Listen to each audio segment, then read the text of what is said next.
You're tuning into Savage Minds. I'm your host, Julian Vigo. Today's guest is James Caspian, a British registered psychotherapist who spent 10 years working in a gender clinic with patients who were transitioning or thinking of doing so. Trustee of the Beaumont Trust for 17 years, James was refused permission by Bath University to research gender detransition, having first been granted permission to research reverse gender reassignment surgery. Now James has taken his case against Bath University to the European Court of Human Rights. I'm pleased to welcome James Caspian to Savage Minds. Much of the world, especially in Great Britain, knows about your story. And I wanted to know if you could, for our listeners outside of the UK especially, if you could explain who you are and what you've been up against in your legal battle against not only Bath University, hmm but hmm against the larger social vetoes against free speech that fall even outside of the academy. Yes.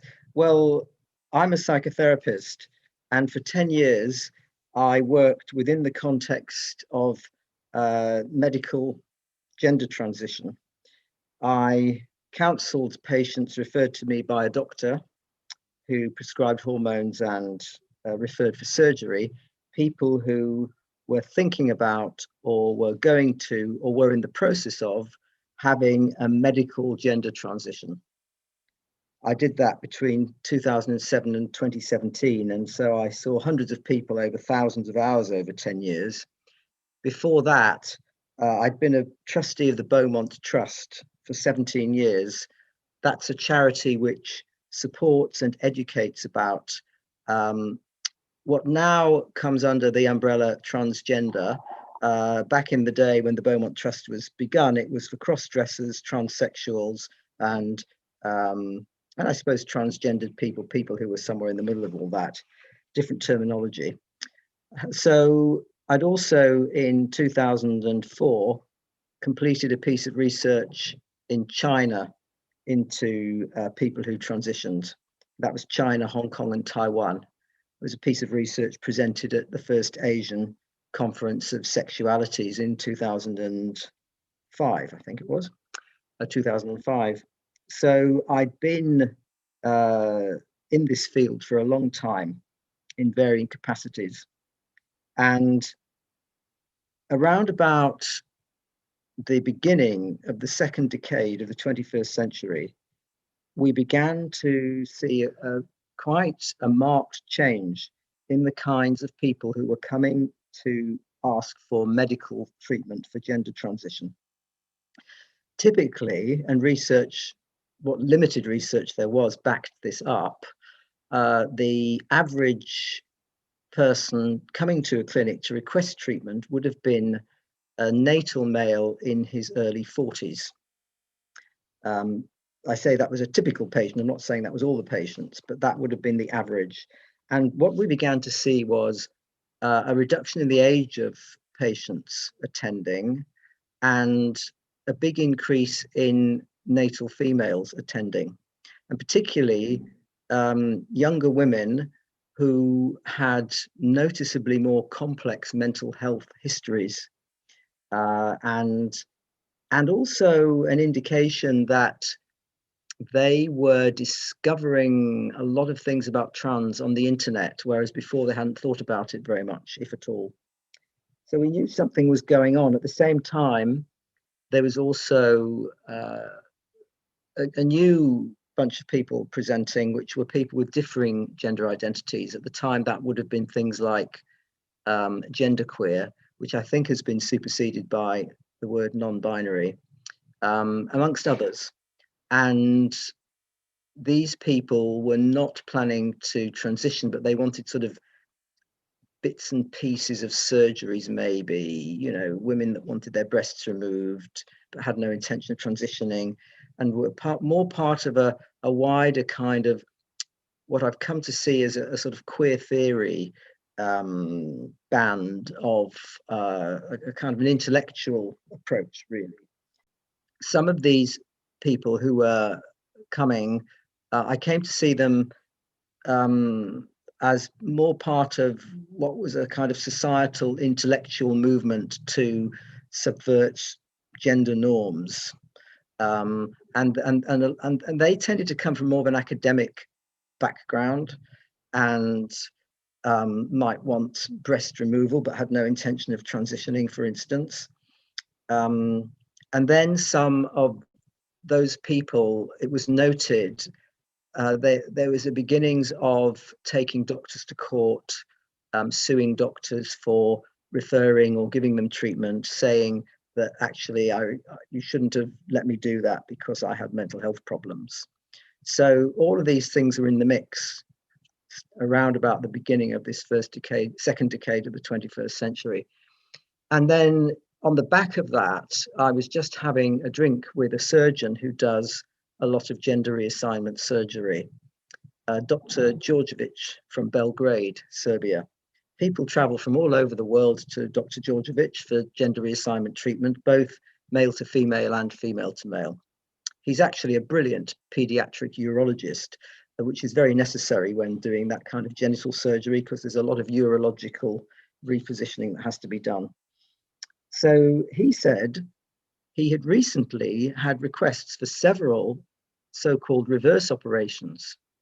And he was very surprised. He'd never encountered anything like this before. He'd been in the field quite a number of years, and he was worried about it. This would have been natal males who'd had surgery to transition to females. In other words, removal of testes and penis and creation of a neo-vagina.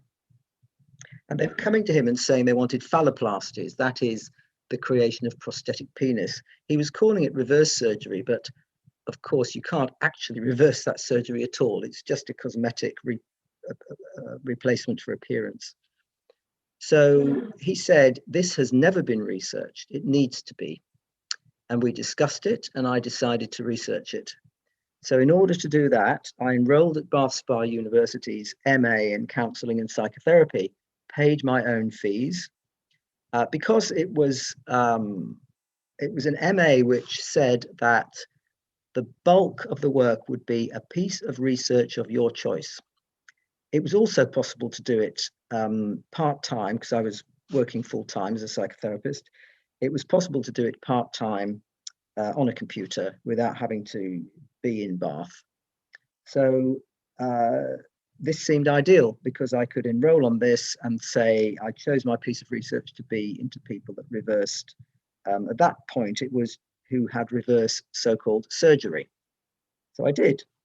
And I enrolled in 2015. I spent 2015 and a large part of 2016 doing some preliminary work on research methodology. And I chose my methodology. It was IPA, Interpretative Phenomenological Analysis. It's quite a mouthful. What it means is that you interview small numbers of people in great depth, remembering, of course, that the MA had a psychotherapeutic slant. So I would have been taking that quality of listening and talking to people into that. So I was essentially planning to have people tell their stories, to begin the research into this unresearched area, in order that colleagues and other people would then carry on and do further pieces of research, which is what happens with research. It then spawns more research. That was the plan. Dr. Djordjevic said that because he was hosting the European Professional Association of Transgender Health conference in Belgrade in, I think it was going to be spring 2017, that I could complete this research in time to take the findings to this conference, and thereby be able to share with colleagues who work in the gender transition field what I had found, and to begin a discussion that, as far as I could see, greatly needed to be had. That wasn't to be, because as you know, Bath Spa University eventually prevented me from completing that research. So, having enrolled at Bath Spa and done these preliminary modules, I discovered that there were other groups of what we now call detransitioners that wouldn't have been included in my first proposal. My first proposal was people who'd reversed surgery. So this would have been that cohort that Dr. Georgievich was seeing of natal males who went to female, who went back to male. However, a group of young women contacted me and said, we know about your research, but we know that we don't qualify because we don't have reverse surgery. Our surgery is double mastectomy, breast removal. And then when we've detransitioned, we don't have implants. That would be the reverse surgery. So we don't qualify for your research. And the implication being we'd like to. So I heard that. I went back to the university and I said, I want to just, slightly change my research proposal so that I can include this group of young women who I also could see from my preliminary research on the internet, which I was doing pretty much every night for about 18 months, and seeing more and more and more of these people, more young women particularly, but some men as well, or a much smaller number, saying that they felt they had been drawn into something. What they meant by something, I think, really was a sort of transgender movement, if you like, and that they had thought it would solve all their considerable problems because as the patients, we'd seen more patients coming for treatment in London, that they had complex mental health backgrounds, often histories of abuse, sexual abuse, even rape, self-harm, very unstable emotional states. They tended to be young, and they thought that transitioning would solve everything. It would be sort of like a whole new life. And for these people, these detransitioners, it was not. In fact, they felt it added to their problems. When I discovered in 2016 a booklet called Blood and Visions, which is published by an American feminist publisher called the Green Woman Press, which you can get online. If you look, it's about $12 and they post it to you. I was sent this booklet. It was the first written account by detransitioners in published form off the internet about how they felt. And I was absolutely disturbed and worried by what I read, because they were saying things like they felt it was their self-hatred of themselves as women that drove their desire to transition. They thought they could get away from being female. They'd all had very negative experiences of being female-bodied in their world, very negative, very difficult experiences. And they thought it would solve everything, and it didn't. When they detransitioned, they adopted a view that it was, as people now say, internalized misogyny. That's not to say that everybody who transitions is coming from that place, by the way. One doctor I knew said he once made a long list of different reasons why people approach doctors to ask for treatment for gender transition. A long list of different reasons. In other words, this is a very, very complex area, which has been reduced to a very simplistic, polarized kind of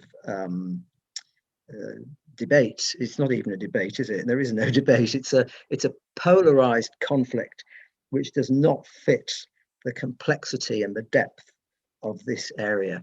So I wanted to highlight some of this. I wanted people to be able to tell their stories.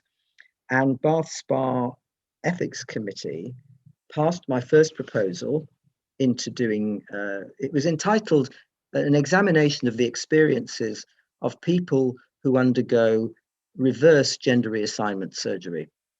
The Ethics Committee said that the proposal was good, that my plans to protect the data and the participants and so on was good, and I could go ahead.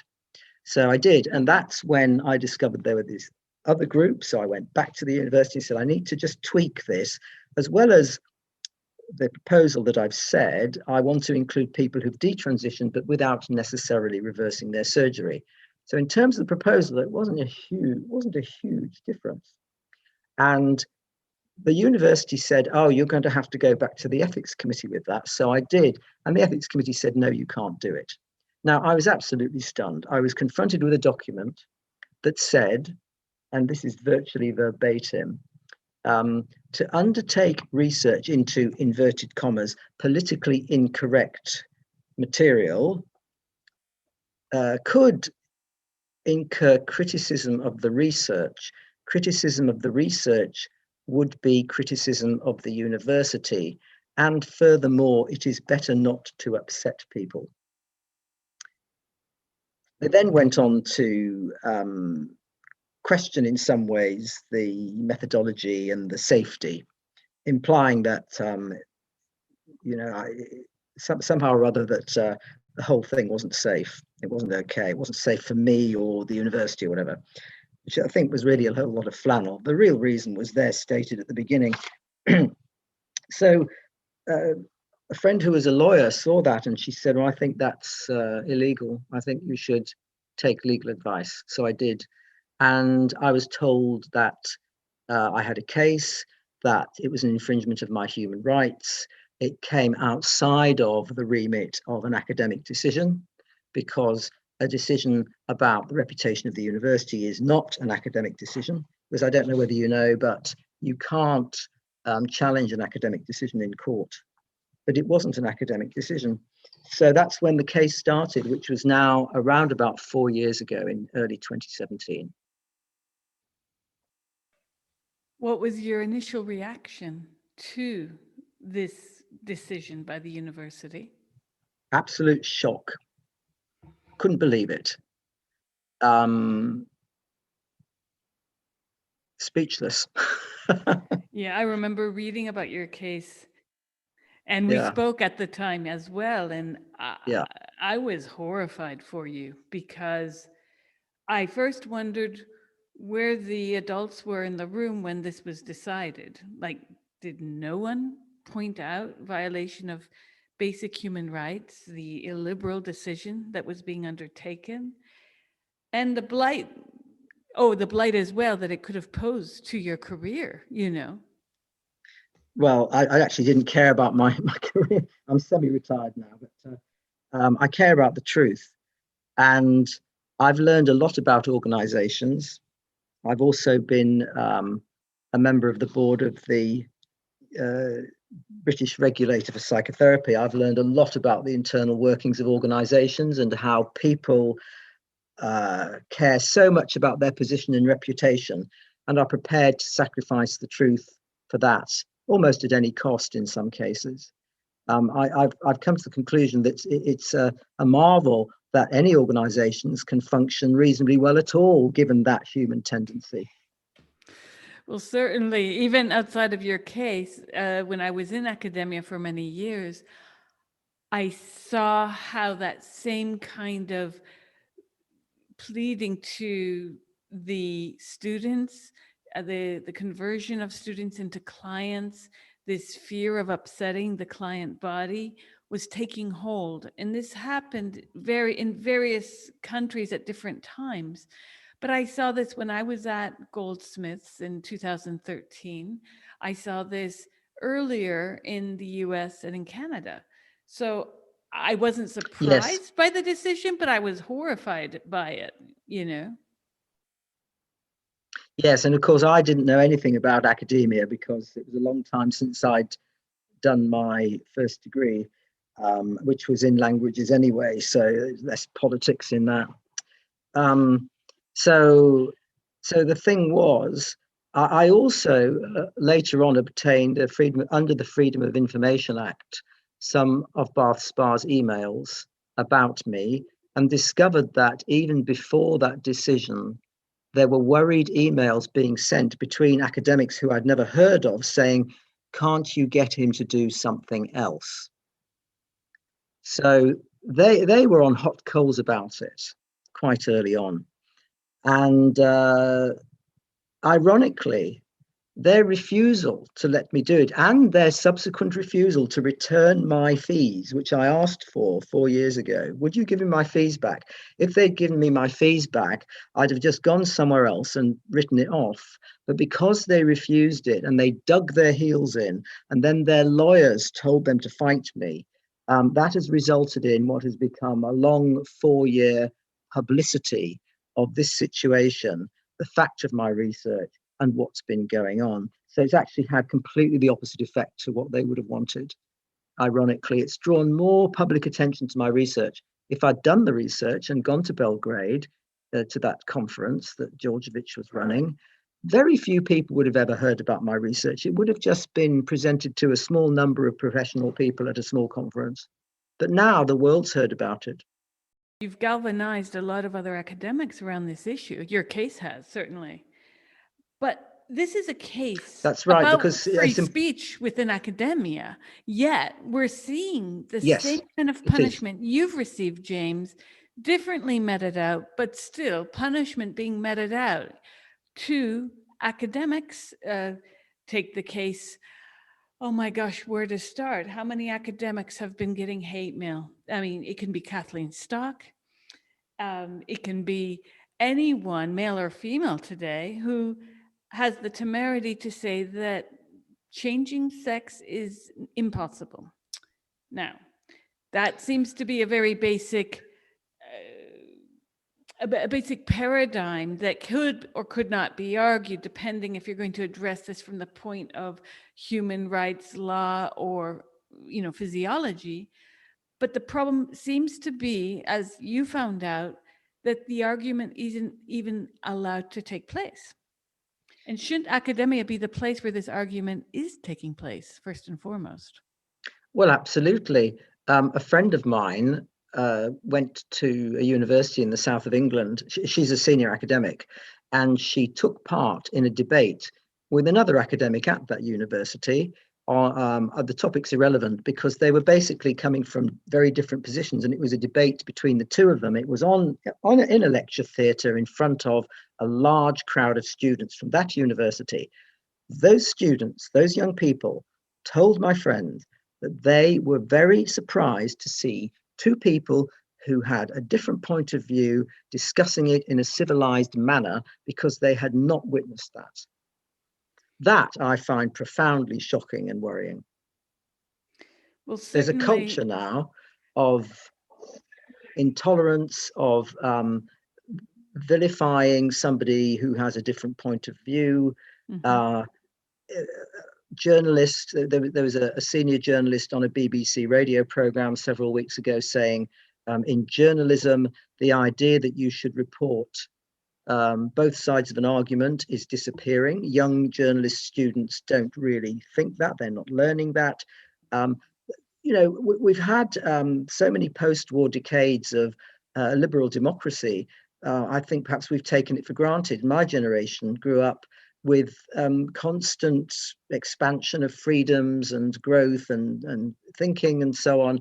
And we seem to have gone into a kind of reverse, whether it's a temporary reverse, which of course, if you think back to, you know, the years from 1931 to 1945 in Germany and Europe, absolutely horrendous reverse. Temporary, that's not an awfully long time. It's less than 15 years, although it would have been building up for years, some years before that. So I wonder where it's going. What I'm really pleased to see is that more and more people are talking about it openly as a problem, as you are. I think that I knew this very early on. It really is in court that a lot of these things will be not just decided, but influenced, because you can have all the people on social media you like voicing points of view. You can have articles in broadsheet newspapers saying, look at this is really worrying, you know, no platforming, suppression of freedom of speech. You've got a proliferation now of online forums and new magazines, giving voices to people who would have written in The Guardian once and now can't because they're considered to be persona non grata, because they don't have the right beliefs about gender and things like that. However, none of that is of any real weight in the arena of public policy and law, because it's because of the law and its movement into public policy that we've arrived at the position we're in. Can I explain that to you? Sure. So very well-meaning laws like the 2010 Equality Act said that there were protected minorities of people about whom public bodies and other organizations had to educate their people about. They had to educate their staff and so on and so forth. This is people like the police, social services in England, the universities, education authorities, the NHS, any public body under the Equality Act is required to educate. So then, of course, they had to employ a swathe of diversity officers in order to arrange this education to comply with that law. Those diversity officers, one of the protected minorities were people who were undergoing gender transition or had done. And so those diversity officers, in fact, some of them contacted me because I used to do transgender awareness training. And I think only probably a handful of people in the whole country did that training because it's such a tiny area and subject that nobody knew anything about it. And everyone who did say they knew something about it was actually a kind of self-appointed so-called expert. I mean, the case of the activist groups who carried out trainings for these public bodies, they tended to be relatives of people who transitioned, or they were people who transitioned themselves, or partners of, or they were parents of. They had a personal interest in it. But they were lay people who had kind of appointed themselves as experts.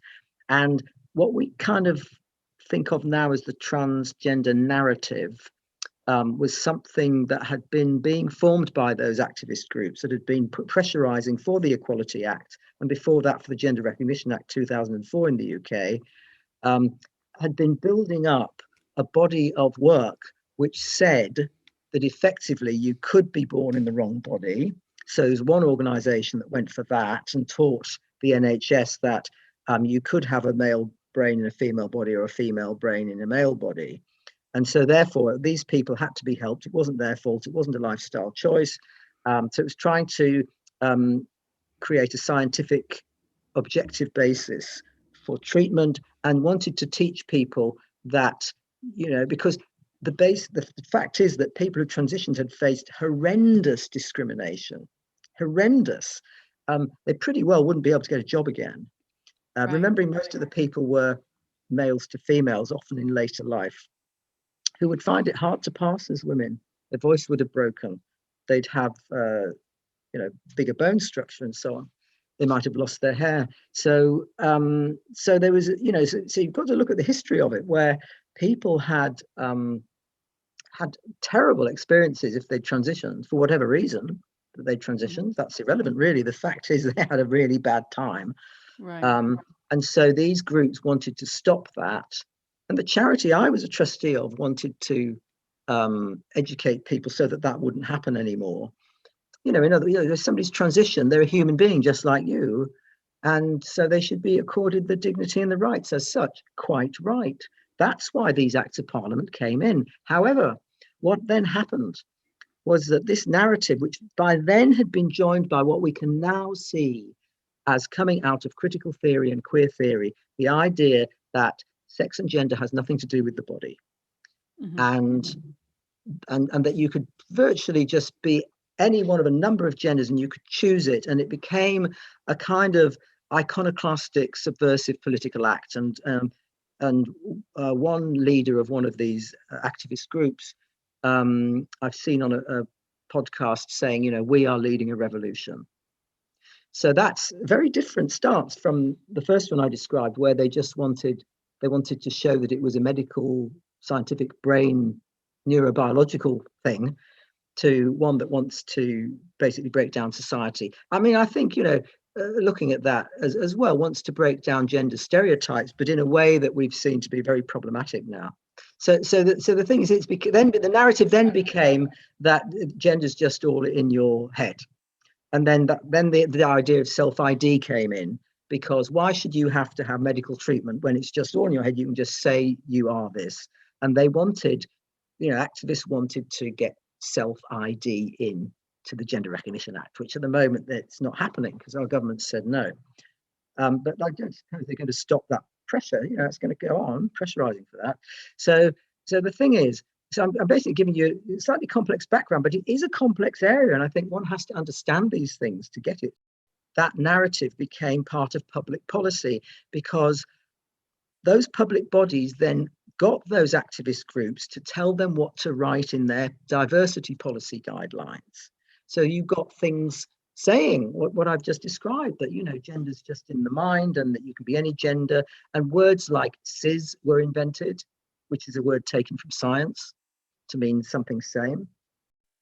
Another example of how language was manipulated and changed in these policies that were effectively written by activist groups for public bodies, like the police and education and health and so on, were using, as well as words like cis, I think you heard that part, didn't you, about cis, words like assigned female at birth, assigned male at birth.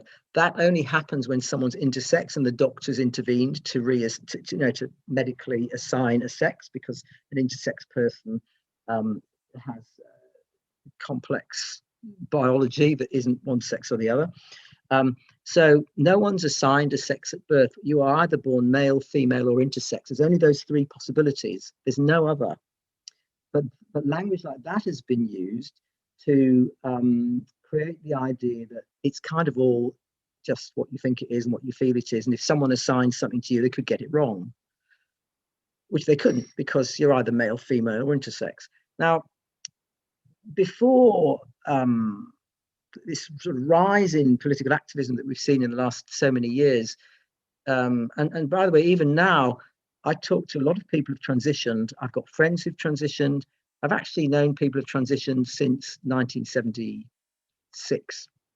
So it's 44 years.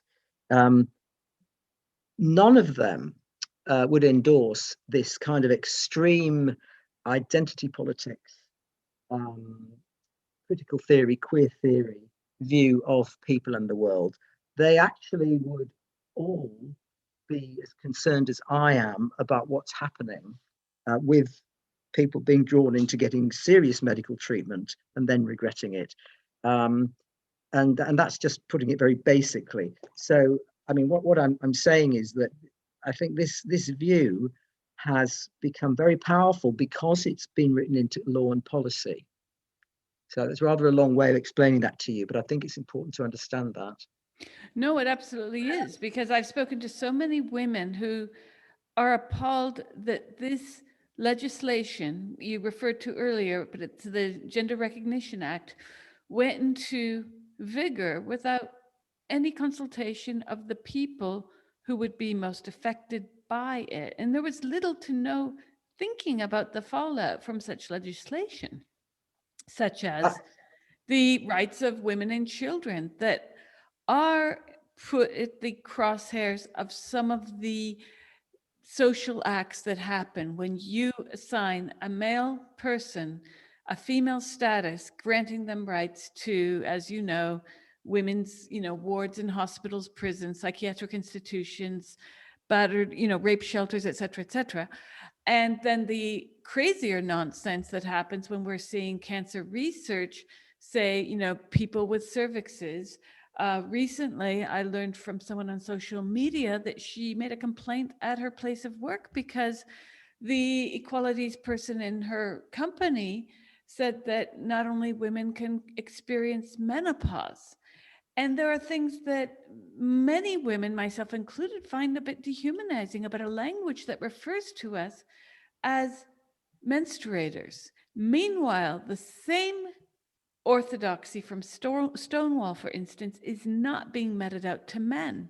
So I've created my own language for men, such as front noodlers, because I do take issue with the fact that we are reduced to our body parts. Men are not. So, of course, when the feminists say this is about misogyny, you can't help but agree with them, because I do not know what could be possibly more misogynist than reducing women to people who give birth, chest feeding. It's just gone over the pale. And for me, as a woman, but also as a human, even if I were a man, I would look at this and think, what on earth? They're not doing this to us. So heck yeah, there's something wrong here. I agree with you, yes. At the same time, James, there are people who are genuinely gender dysphoric, as you point out, do not agree with what's happening today.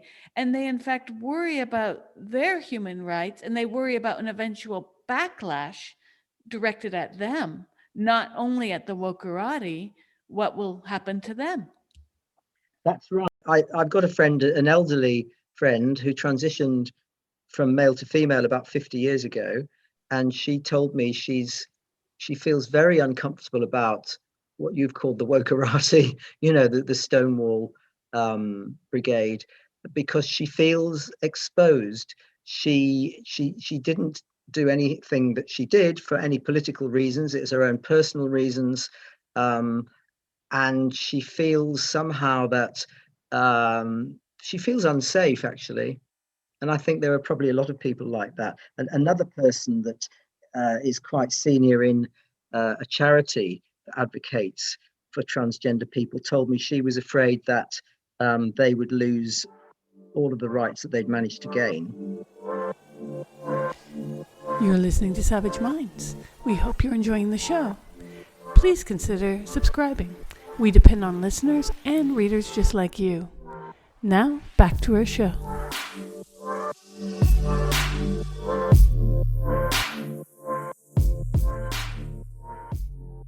There are people saying we need to roll back the GRA.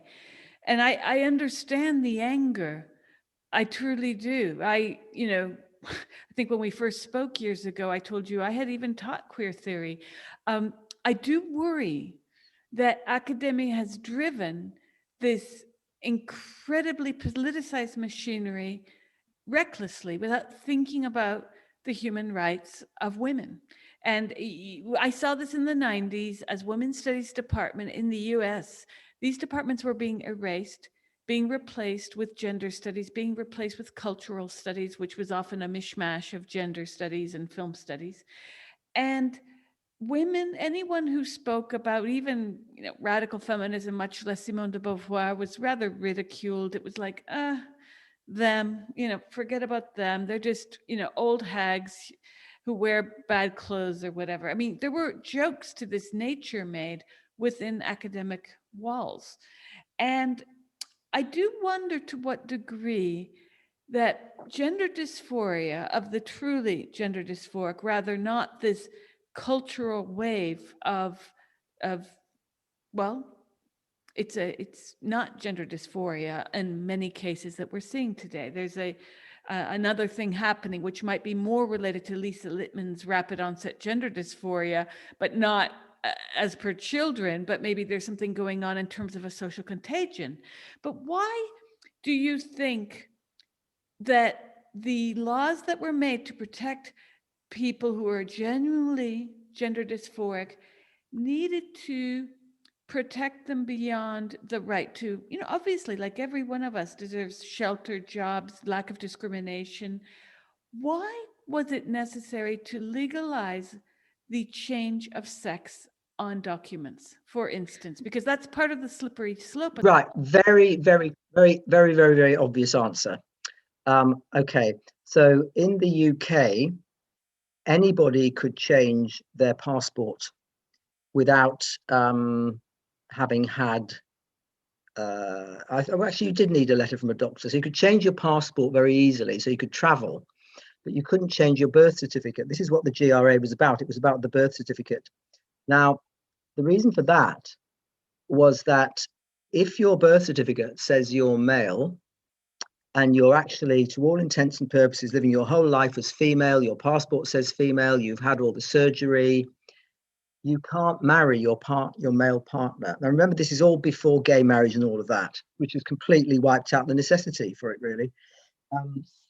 Although some people would take issue with what I've just said.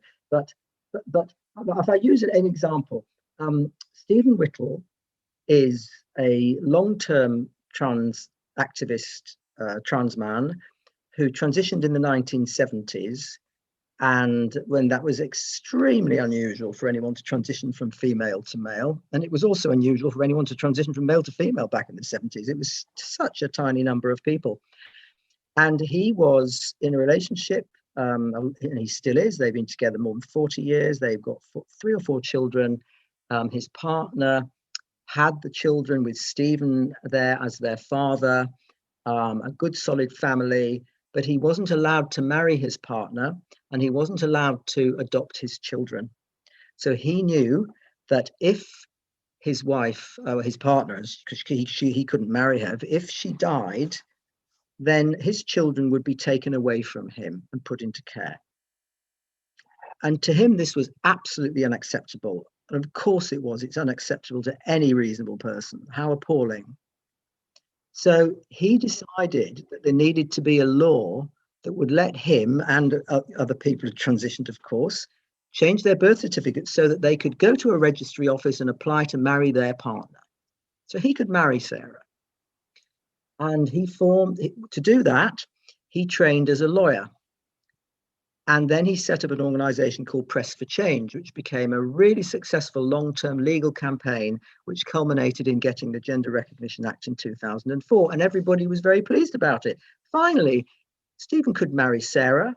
He could become the legal father of his children. Absolutely quite right. If anything happened to Sarah, those children would remain with Stephen. So that's why the Gender Recognition Act, that's why change the birth certificate.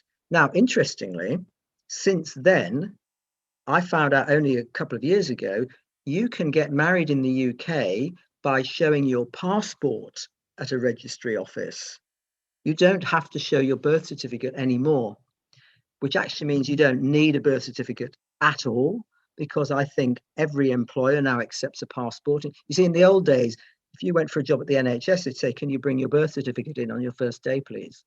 So again, if you transitioned and you had to take in your birth certificate, they're going to say, what's that?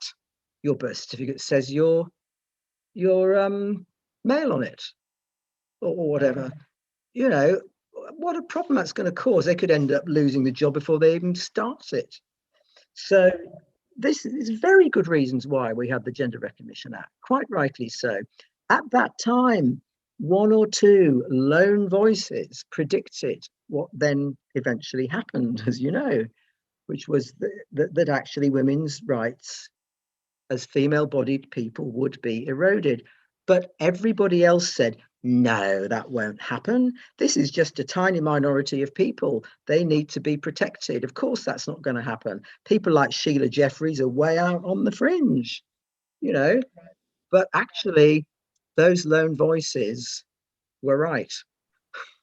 Yes, it's shocking, isn't it? Because back in the days of, let's say, what happened in California with Olivia Records and the presence of Sandy Stone, there was pushback at the very beginning, not by any alleged transphobia, but by women who said, wait a second, we're a group of sound engineers. We have created something for us, and there's got to be a guy coming in, because that's exactly what they saw. They just said, this is, for us now. There are so few sound engineers in the entirety of the United States, and then we can't even have that. And there's that expression that I see all over the internet in recent years. This is, why we can't have nice things, feminists will say, in reference to some pimple of a cultural moment. And I reckon that there's this feeling that women have worked so hard over the past centuries to have rights, from voting to land ownership, to being able to leave their house and rent a flat without their father's or husband's signature permission. And now we're being called cervix havers. Can I come in on that, Julian? Sure. Yeah, I want to come in on that because in answer to something you said some time ago in our conversation, is it possible that what is underlying at least some of this, some of the time, is a deep-seated collective problem with the feminine? That, and I mean, I'm a Jungian psychotherapist. I find Jung's ideas very helpful, and there's something I'm going to tell you about that he said that applies to this in a minute. But as a race, as a human race, we have a lot of problems with the feminine. Whether the feminine manifests in males who are more feminine, whether it's with female-bodied people, with women, we have a big problem with it. And it's something that isn't discussed on a very deep level, other than kind of sociologically. I'm talking about much deeper than sociologically. I'm talking about collectively unconsciously. And so, and of course, I think many women who fought for women's rights do recognize that as well, and they perhaps phrase it in a slightly different way to me. But my feeling is that that is going on here. And I'd like to tell you about something Jung wrote in a small book he wrote in the 1950s called The Undiscovered Self. Because, of course, Jung did talk a lot about the animus, the anima being the feminine component in a male, the animus being the more masculine component in a female, and so on, looking at it very deeply psychologically. But he also wrote a lot about collectives, because he came up with the idea of the collective unconscious, that as well as a personal unconscious, that is a repository of all of our memories, thoughts, feelings, complexes, and histories that reside in us, but we don't actively remember. It's unconscious. That there is also a human collective unconscious, which goes back through all time, in which exists powerful archetypes recognizable to all peoples at all times. And in The Undiscovered Self, he talks about the plight of the individual in modern society and the rule of reason versus collective chaos. He said that in times of distress, people turn to visions of utopias or apocalyptic disasters. And this was the thing. He said, only the critical reason of a mentally stable stratum of the population stops the subversive ideas of a minority from causing chaos. He said the mass crushes out the insight and reflection that are possible within the individual, which can lead to a doctrinaire and authoritarian tyranny should the state succumb to a fit of weakness. Rational argument is only possible if the emotionality of a situation does not exceed a critical degree. If that happens, reason is supplanted by slogans and fantasies, and a sort of collective possession develops, which rapidly develops into a psychic epidemic. All of that applies to what's happening now. He wrote it 70 years ago. I think this is what's happening. I'll give you my take on this. I'll raise you. I'll raise your Jung with Irigaray, because I think Well, Irigaray I'm hits. not interested in an ideological argument, but I think Jung's ideas can sit alongside everybody else's. Well, I think it can, but I think the one thing that women are pushing back on here is a very long-standing tradition within psychoanalysis, even within therapy, of a kind of male-centered voice, where the influence of psychoanalytic theory and philosophy has been about women being rendered subjects through the male gaze. For instance, Luce Irigaray, a very well-published French psychoanalyst, took this issue up. She criticized Lacan and Freud's phallogocentrism and phallocentrism. And then she went on to say that basically sexual difference does not exist. She maintained that true sexual difference requires that both men and women are equally able to achieve subjectivity, not that what we have today where men are subjects as self-conscious entities and women are always the other. The women are the ones being sculpted. Women are the ones in films being brought flowers to and being told they're beautiful, and they're expected to smile. You know, that typical trope culturally is real. Oh, smile, I'm told. I mean, you know, I was in my 30s buying something at a grocery store in Manhattan, and I was told to smile. As if I'm not allowed to have a thought in my head at 7 a.m. that might not be smiley.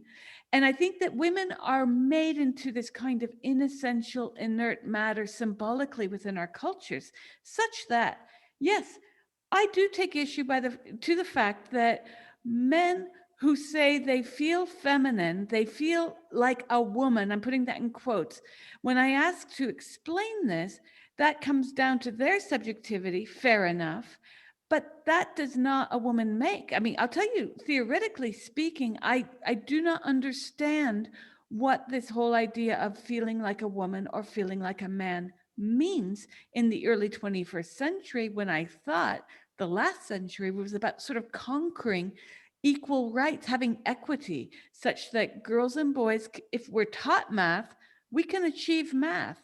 Now, there might be some mechanisms that pose a barrier to our being astrophysicists, or manning a spacecraft or womaning a spacecraft to the moon. But I think that the language where women is designated as other, both epistemologically, ontologically, has relegated our place within this cultural imagination of generations of men since the mid 20th century who say, I feel like a woman. Because, James, even today, the men who self-identify as transgender, as women, are not able to evoke their womanness outside of the very tropes that feminists and women, women who don't consider themselves feminists, have been pushing back upon. What does Jung have to say to that? Well, you're on a different trajectory there, because Jung split off from Freud very early on over that business. So Jung's work is kind of almost mystical. It's very deep seated. It's about the collective. I think everything he said absolutely stands. You're talking about something that's happening on a more obvious, even more conscious level in a way. So you're talking about language, use of language. Also, you made me think about, and again, it's a complex topic, but men who say they feel like women. That if somebody came to me in a clinic and said, well, I feel like a woman, then I know that person. Okay, do you remember I said the doctor said there were lots of different reasons people came to ask for treatment? Well, there are theories about etiology of transsexualism. There's one called autogynephilia. There's early onset homosexual type of people. These were Michael Bailey's, the psychologist Michael Bailey's typologies, and other people worked on that. That's probably considered transphobic now to talk about that. Autogynephilia is where there's a kind of an erotic component to the idea of oneself in a feminine body. Cross-dressing can have quite an erotic component. Then there are people who, say boys who were so feminine from the year dot that their lives were just impossible because they were so feminine. I've certainly met a minority of people like that in my work, where everything about them, in fact, they would probably find it hard to be able to use a male toilet. They'd be told to go elsewhere. They're so feminine. They're not trying to be anything. The way they are is just really feminine. So, and then there might be other types of people. So the point I want to make, okay, let me try and, because I'm not an academic and I don't think in the terms that you do about that kind of intellectual academic theory. So I work more on sensing and holding a space in the, trying to connect more with unconscious contents. So, right, let me sort of pin it down. All of those things about the language people use. Oh, I feel like a woman, which means they don't think they are a woman, doesn't it? Because otherwise you wouldn't feel like a woman if you were a woman. So I'm really looking at the language now. So that suggests to me a certain approach to what they think of as woman and femininity in themselves. I think I think people pick up language, so that feel like a woman's probably a phrase a lot of people have picked up. Just as gender dysphoria is a phrase a lot of people have picked up. Oh, my gender dysphoria, I'm gender dysphoric. People didn't used to say that, but they've picked it up from the material, and I think that some people are very, very identified with the opposite sex. Sorry. There are some people who could not identify with the same sex parent. And so they identified more with the opposite sex parent, and that would have probably been very unconscious. And that's that would mean that person then would feel more comfortable around that opposite sex parent and that culture and that group. So though, you've got those people. So there are all kinds of different people. So that language is, it's just use of language. For me, I would want to say, well, what do you mean by that? What does that actually mean? In fact, I would say that to my patients. What do you mean by that? I would say to people, what do you mean by non-binary? No one could explain it to me. And I would say, it sounds as if what you mean is that you don't relate to either the sort of gender role of a male or the gender role of a female. And they'd say, yes, that's right. But James, So, that's exactly what women are pushing back against, because our entire lives have been framed by this is what you should and must do, this is what you shouldn't and must not do. Because we are framed, I would argue boys are too, by the way, and men are as well, but to a greater degree, we get this pressure to behave, to follow, to be kind, even the pushback to us saying, but men can't be women, turf, hater, trying to kill me. And I think what we are seeing evidenced within Western Anglophone culture, because this is something almost uniquely endemic to Anglophone countries, with the exception of what happened yesterday in France with Macron. it's happening in India. It's happening everywhere else as well. It is not just in Well, the it is West. different in India in the sense that the hijra, it's a very long existence of mostly hijra are gay men who are shunned by their families. It's easy to interpret it as the same, but I think when I spoke to Ray Blanchard, in fact, he was telling me about the two different types of ideologies of gender dysphoria, from the gay male or the autogynephiliac male. And what we are noting today is that there's far less of the gay male type of gender dysphoric individual, because homosexuality has been far more accepted. So we're seeing... Yeah, so actually what's happening in India now is lots more young girls wanting to transition to male. Yes, well, that also, but again, this goes back to what some of the feminists indicated a few years ago, saying, but the reasons for transitioning for a man or a woman to declare themselves a trans woman or a trans man, respectively, are quite different social mechanisms. And the feminists maintain that women are transitioning and young girls are transitioning because of cultural and social misogyny. Well, that's what the detransitioners were telling me. Yes. And a lot of the detransitioners and more of the transitioners the last 4 or 5 years are female in countries like Yes. the UK, Canada. And so when you see someone and they say they feel like the opposite sex, this is my question, is why haven't we, and I know you're saying you're not in academia, but this is a pragmatic issue, I think, on a therapeutic level. Why have we not developed a therapeutic language for saying, I'm a feminine man, instead of I'm a woman? You do understand that, it's really, maybe it's easy for me to posit this, but I think that what people like Irigaray and other feminist psychoanalysts are saying over the years is that we have not carved out a language for saying that gender is a performative that anyone can access. Because when I hear a man say he feels like a woman, can't you relate? Of course I can't, because my entire life I've shunned one category, because for survivability, no one, cares that you are pretty or wear a dress, really. I mean, yes, for a job interview, but to make it, as they say, in this world, women have to beef up on the textbooks. We've got to get out there and be a little more aggressive on the job market.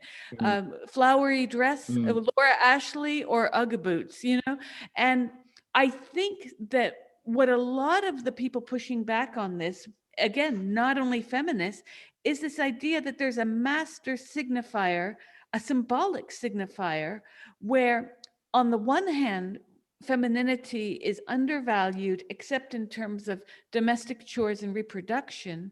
And on the other, we get it in drag shows, and now it's being put towards as front and center as the most important thing. Meanwhile, in the UK, especially since the pandemic, how many women are not getting the kind of social assistance they need feminine or not, you see.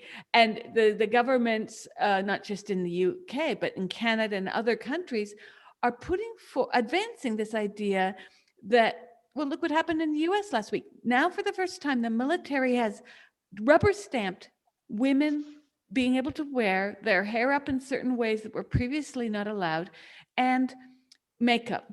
And this I found deeply offensive, because when I was in the US military, we were not only not allowed to do it, but there were real practical reasons for that, down to you're in the jungle, you don't want your red lipstick attracting mosquitoes, because makeup does that. But now Yeah. women are feeling the slap of patriarchy once again, being told, wait a sec, suddenly you can be feminine and that's okay.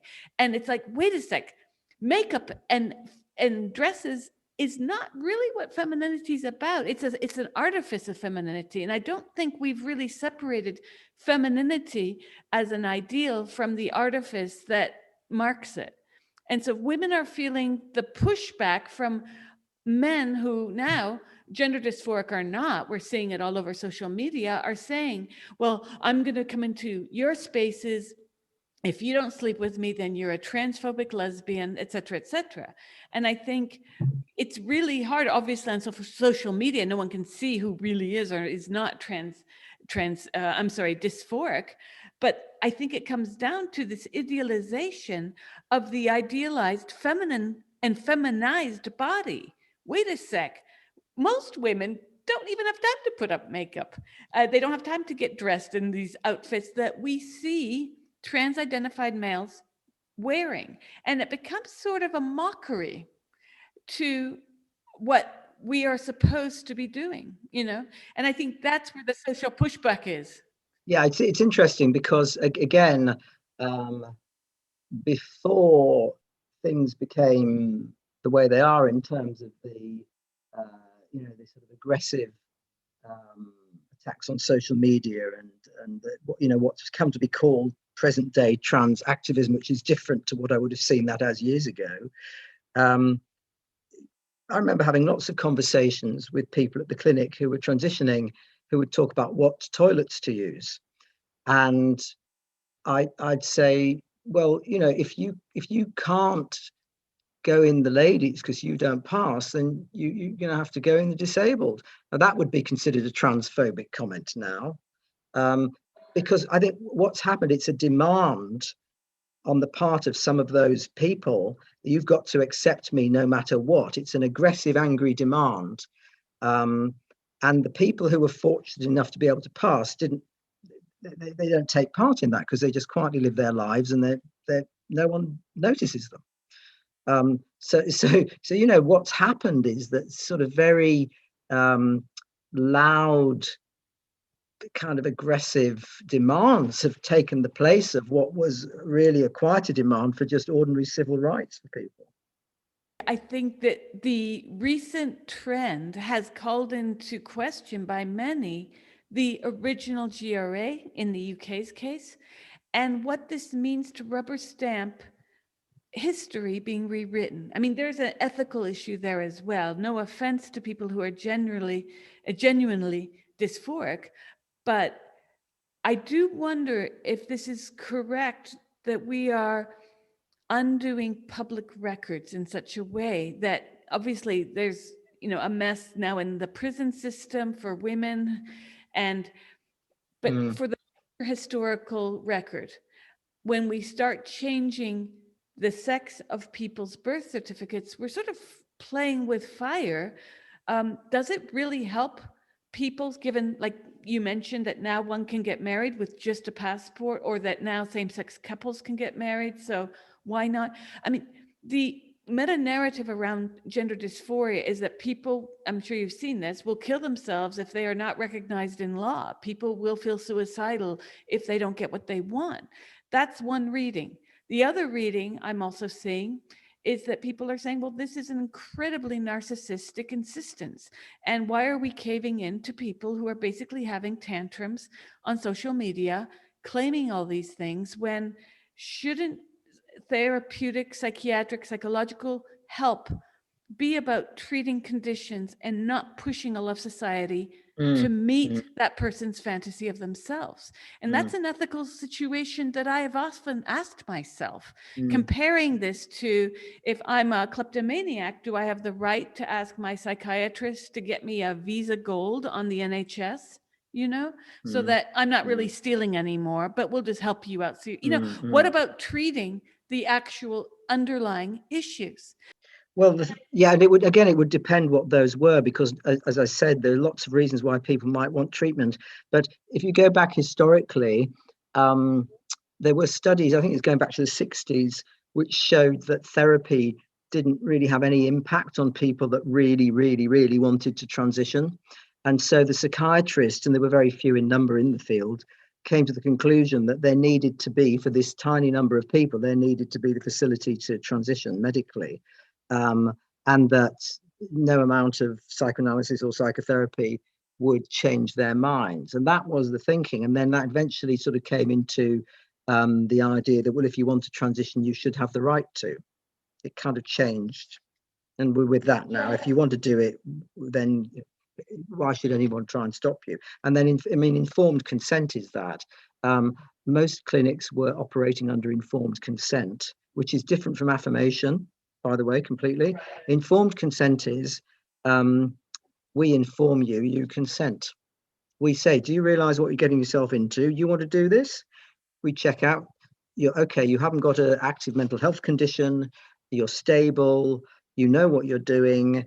Do you realize these could be the consequences? These could be the side effects. Do you still want to do this? And you'll say, yes, I do. Okay, we've informed you, you consent, sign here. That's informed consent. The idea that a stable adult can take responsibility for that decision. This raises greater questions then about how medical practices and even psychiatric or therapeutic practices might be feeding into something that is cultural. For instance, going back to the Rachel Dolezal issue, that raised great anger by people, even not just African Americans. People across the liberal left were infuriated that a white woman would declare herself Black. Well, isn't everything cultural? Yeah, isn't everything cultural, really? I Well, I'd mean, say everything is, yes. I'd say most everything is cultural. Even, our individual psychologies are formed by that. But I'd have to wonder why, when, let's say plastic surgeons, there have been cases of surgeons who've said no because they keep getting the same patient coming back over and over and over, and they see this as destructive, and that this patient is actually indulging in a kind of mania through surgery. And they've said no to that. But I have to wonder then, why, given that there's this, and when I use the word fetish, I'm talking in an anthropological way, but there's a fetish, a cultural fetish of what being woman means, and it's exchangeable. We see it on cinema. We see it in Pretty Woman, where someone like Julia Roberts is a prostitute and then marries a millionaire. I mean, this is something that's completely out of the realm of reality. That's not what most prostitutes look like. That's not the kinds of homes they inhabit. And no, they're not meeting millionaires who want to marry them. But we have that cultural trope circulating. And I do wonder, again, speaking of the rights of women, to not be degraded through what has become an operation within the NHS, within institutional practices, within therapy, psychiatry, psychology. And to what degree, even if, you can say this person is a functioning and aware person that I can approve for gender reassignment surgery, now called gender confirmation surgery, and the names keep changing, to what degree are we doing harm to 51% of the population? I don't mean like, if this person over there gets, gender confirmation surgery, obviously I'm not directly affected. What we are seeing, though, in the last decade is that there's a rise in these cases, and I'm not just speaking about children, but we cannot exclude the children caught up in this. The media's jumped on board because the media, we're in a capitalistic society. Clickbait, more and more stories abound this past year about people who are transgendered and the travesties in Syria. And all of a sudden, we wonder why women are angry.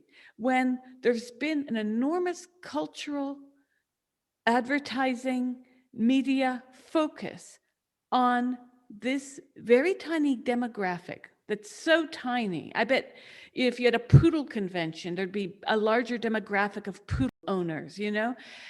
On a much deeper level, it's part of a collective complex about gender that's coming out, I think. But on another level, it's because of the law.